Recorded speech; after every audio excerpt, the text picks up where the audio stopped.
I'm so pleased to introduce our fellow Jacob Nelson. Jacob is a recent graduate of Green Mountain College with a focus on resilient and sustainable communities.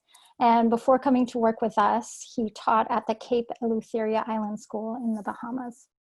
Jacob has been such a pleasure to work with. In our virtual COVID world, connecting with people is really not always easy, but connecting and communicating comes so naturally to Jacob. I have a feeling he's made a friend of each person he's interviewed across New Hampshire this summer, even while living on Cape Cod and continuing to work part-time on an oyster boat. You'll see today that not only does he have a talent for communicating, but also for analyzing and conveying complicated information in a clear and accessible way. I'll turn it over to Jacob so you can see for yourselves. Awesome, thank you, Erin, and thank you all for being here today.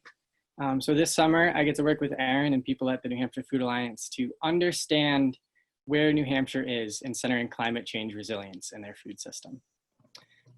So the problem, there's this thing called climate change, which maybe a few of you have heard of. It's making it harder to grow and catch food, and it also exposes the vulnerabilities in how we get food to people. So one solution is to build a climate resilient food system, meaning that no matter what happens with climate change, our food supply remains reliable. So this summer, I talked to over 30 people from across the state's food system to understand who's doing what to promote climate resilience and what we can do better.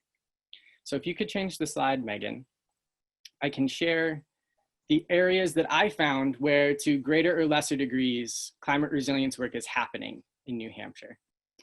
And one of the biggest takeaways I want to share with you today is that the work of creating a climate resilient food system, which is kind of a mouthful, is just another flavor of the sustainability work that a lot of us are already doing. So more of us are doing this work than realize it, and it's important to recognize this. It's really time to recognize this, especially in light of what the pandemic has taught us about food and our reliance on it. If you could change the slide again, Megan. I invite you all to take a look at this graphic and think about where you might fit in this system. So this is the food system and some example areas of industries that support the resilience of it. And for an example, the most important area for future work I found is addressing the viability and reliability of our local food supply in policy and planning at all levels. So if you're involved in hazard mitigation planning or community planning of any kind, don't take the security of our local food production and food supply for granted.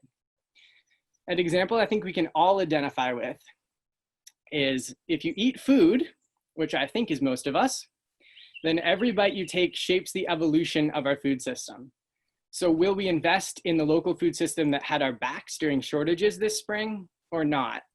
Because if we don't invest in these businesses and networks, they may not be there for us next time, and we need them. If you're a voter, you can of course vote for candidates that understand this.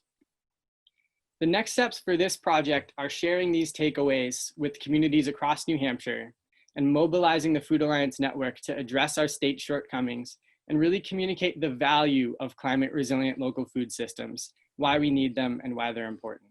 Which brings me to a personal takeaway from this fellowship, which is that we as sustainability professionals can always work on being better storytellers, and that's something that has really come through this programming this summer.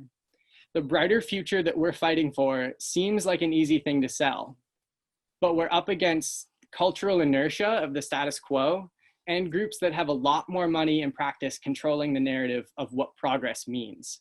So we need to reach more people and tell more compelling stories, and that takes practice. So with that, I'd love to thank my inspiring and dedicated mentors, Jennifer, Wilhelm, and Erin Hale, for their warm guidance this summer. It's been really wonderful to learn from you and with you, as well as the UNH staff and my fellow fellows for your support. It's been really fun, everyone. So thank you, and I'll pass it off.